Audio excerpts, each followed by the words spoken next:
की मुलींच्या मुलांच्या अपेक्षा आणि त्यांच्या आई वडिलांच्या अपेक्षा अतिशय म्हणजे गगनाला भिडल्या म्हटलं तरी काय हरकत नाही.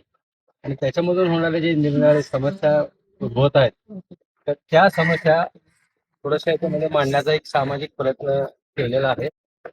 नुसतं समस्या मांडून उपयोग नाही, त्याला आपण उत्तर पण म्हणजे सोल्युशन पण दिलं पाहिजे. तर ते सोल्युशन असणारी ही जी पहिली कथा आहे, ती पहिली कथा त्या सोल्युशनवर आधारित आहे.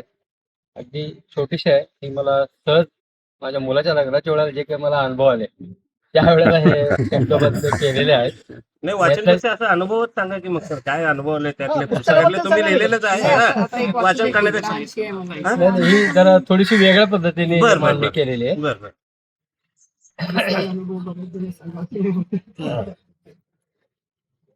नंतर मग याच्यानंतर आपण थोडस बोलूया 5 मिनिट.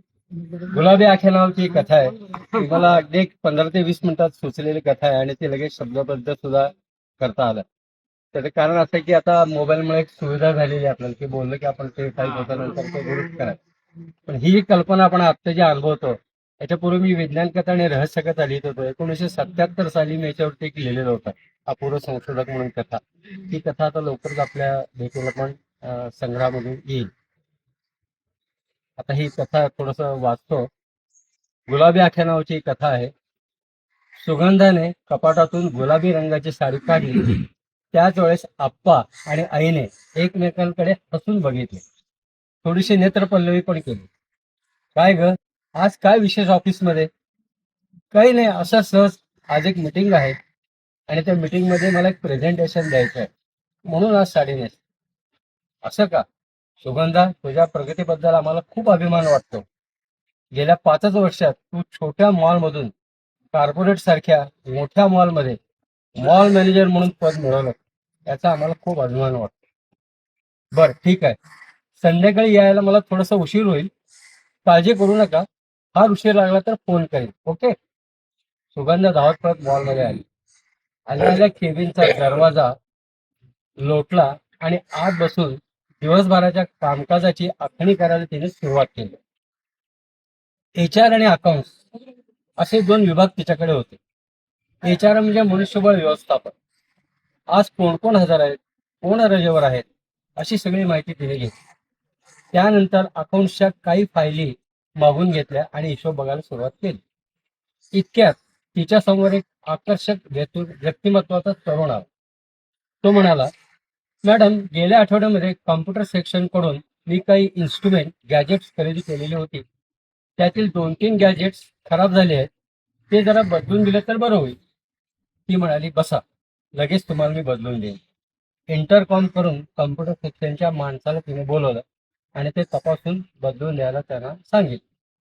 बदलून घेतल्यानंतर तो तरुण म्हणाला, धन्यवाद मॅडम, हे माझं कार्ड.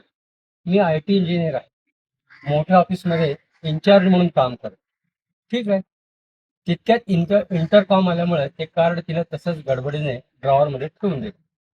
थोडंसं फ्लॅग झाल्यावर तिला घरच्या काही गोष्टींची आठवण यायला लागली. तिची थोरली बहीण सुनीता ही फॉरेनमध्ये तिच्या नवऱ्याबरोबर सुखाने संसार करत असते. घरी आप्पा आणि आई दोघेच आणि आपण अशा तिघांचा संसार. मॉलपासून जवळच एका छोट्या फ्लॅटमध्ये तिघे भाड्यानेच राहत होते.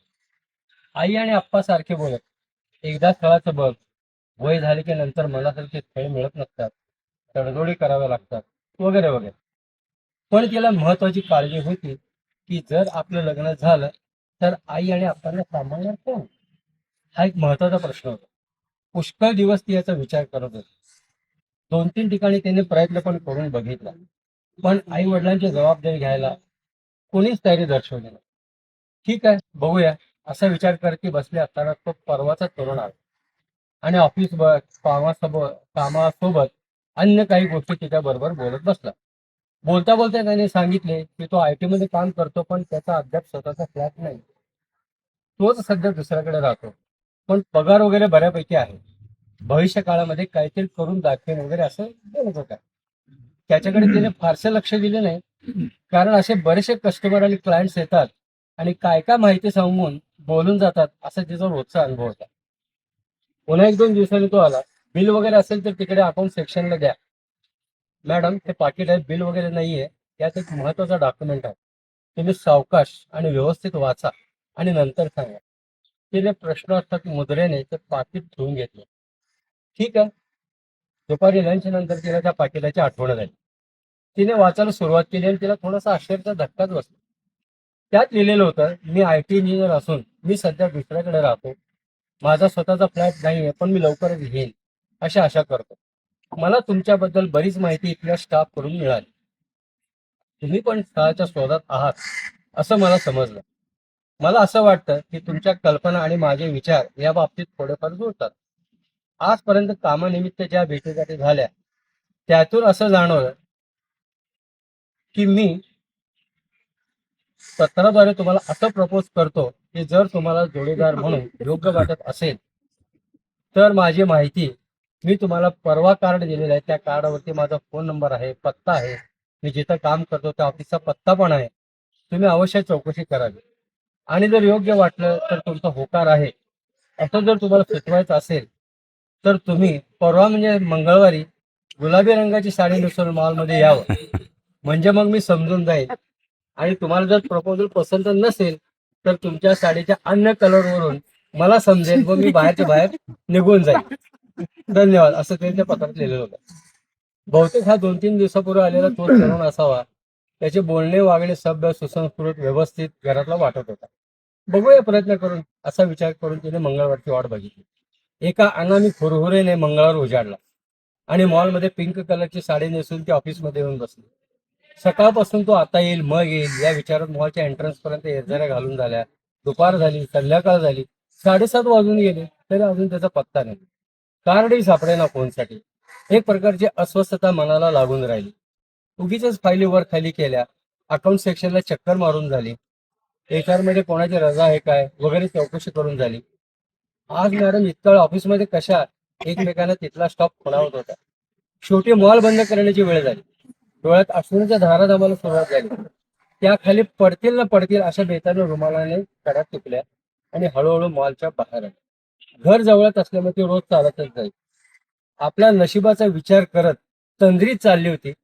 तेवढ्यात जोराचा आवाज करत एक गाडी जवळ येऊन थांबली आणि आतून आवाज आला, अहो मॅडम, रस्ता क्रॉस करताना जरा मागे पुढे बघत जा. कसं चालताय? किती ट्रॅफिक आहे माहिती आहे ना तुम्हाला? त्याने चमकून वर बघितलं. मागं 2-4 गाड्या थांबलेल्या होत्या. एक कार अगदी जवळच येऊन थांबली आणि त्याच्यामधून एक तरुण बाहेर आला. आश्चर्य, आनंद आणि संमिश्र भावना तिच्या चेहऱ्यावर दिसायला लागल्या. ते पाकिट देणारा तोच तरुण होता. काहीतरी बोलणार इतक्यात त्याने पलीकडचे दार उघडले आणि म्हणाला, बसा मॅडम. ती विचार करत होती कुठं जायचं. माझ्यावरती विश्वास ठेवा मॅडम, योग्य ठिकाणीच आपण जाणार आहोत. माझे कार्ड तुमच्याकडे आहे. बहुधा तुम्ही चौकशी केलीच असेल. मग तिने गाडीचा त्याच्या नकळत फोटो काढ. एवढी सावधानता तिला मॉल चालवताना आलेली होती. ते बघून त्यांनी पण टिपलेलं असतं. ठीक आहे, घ्या फोटो काढून, माझा पण फोटो काढून घ्या. त्यात काय, घरी सुद्धा पाठवा. मी तुमच्या सावधगिरीचं कौतुक करतो असं तो हसत हसत म्हणाला. तिला असं वाटलं एखाद्या कॅफेमध्ये जाऊ, काहीतरी खात कॉफी घेत छानपैकी चर्चा वगैरे करू आणि मग तो त्याच्याबद्दलची माहिती सांगेल आणि आपण आपल्याबद्दलची माहिती सांगू. पण तसं काहीच घडलं नाही. 5-7 मिनिटाच्या अंतरावरच एका कॉलनीमध्ये घरासमोर गाडी जाऊन थांबली. एक छान छोटस टुमदार घर होतं. त्याने गाडी आत घेतली, गेट बंद केले. घरात समोरच्या सोफ्यावर 2 व्यक्ती बसलेल्या होत्या. आलोच मी 2 मिनिटात, बसा. ती अवघडून खुर्चीत बसली, निरीक्षण करत राहिली. दिवाणखाना, घर अतिशय सुंदर असं सजवलेलं होतं आणि प्रत्येक वस्तू त्याच्या उच्च अभिरुची दर्शक दिसत होती. हा बहुतेक इथे PG म्हणजे पेईंग गेस्ट म्हणून राहत असावा असा काहीसा विचार करत नेमके काय करावे हे न सुचून बोटाने टेबलावरती टिकटिक करत राहील. तेवढ्यात तो आलाच. हे माझे आई बाबा. हे तुम्ही मला अगोदर सांगितले नाहीत? ती गोंधळून विचार करत होत्या. माझे बाबा बँकेमध्ये जनरल मॅनेजर होते. त्यांनी पुष्कळ लोकांना मदत केलेली आहे. बँकेच्या माध्यमातून गृहउद्योग, घर बांधणी, इंडस्ट्री, अनेक व्यवसाय अशा अनेक क्षेत्रात मदत केलेली आहे आणि तोच वारसा मला पुढे चालवायचा आहे. लोकांची सेवा करायला मला खूप आवडते. मी IT इंजिनियर असलो तरी IT इन्चार्ज म्हणून एका सरकारी बँकेत काम करतो. ही माझी आई आहे. ती शिक्षिका होती. दोघे निवृत्त झालेले आहेत. दोघांना छान अशी पेन्शन आहे. अत्यंत आनंदी असं आमचं कुटुंब आहे. धाकटी बहीण आहे, आतमध्ये अभ्यास करत आहे, येईलच ती इतक्यात. एवढी सगळी माहिती सांगितल्यानंतर प्रश्नार्थक नजरेने ती बघत राहील. मी तुमच्या सहकाऱ्यांमध्ये मॉलमध्ये आजूबाजूला थोडीशी चौकशी केली आणि आपल्या ज्या भेटीगाठी कामाच्या निमित्ताने थोड्याशा झाल्या होत्या, त्याच्यावरून मला असं वाटलं की तुम्ही मला योग्य अशा जोडीदार आहात. अर्थात तुमचा होकार असेल तरच आपल्याला पुढे गोष्टी करता येतील. कारण आता होतंय काय, सध्या आपण बघतोय बरेच मुले मुली आई बाबा ही सगळी मंडळी पॅकेजच्या जाळ्यामध्ये अडकलेली दिसत आहे. सगळ्यांना मोठं पॅकेज पाहिजे, घर पाहिजे, गाडी पाहिजे, बंगला पाहिजे, म्हणजे सगळा रेडीमेड संसारच पाहिजे. बरं हे सगळं करून वेळ तरी कुठे आहे सगळं संसार करायला? सकाळपासून संध्याकाळपर्यंत लॅपटॉपवर बसायचं किंवा ऑफिसमध्ये बसायचं. मग घरासाठी एकमेकांसाठी वेळ कसा देणार? कसा संसार करणार? जीवनातील महत्वाच्या गोष्टीचा आनंद कधी घेणार? म्हणून मला ती नोकरी नको. पण मी ही नोकरी IT पेक्षा जरी कमी पॅकेज असेल का म्हणून स्वीकारलेली आहे. ही देखील बँकेतील महत्वाची पोस्ट आहे. तुम्हाला जर योग्य वाटत असेल तरच आपण पुढे जाऊया, नाहीतर आपण चहा घेऊ आणि मी परत तुम्हाला तुमच्या घरी सोडून येईन.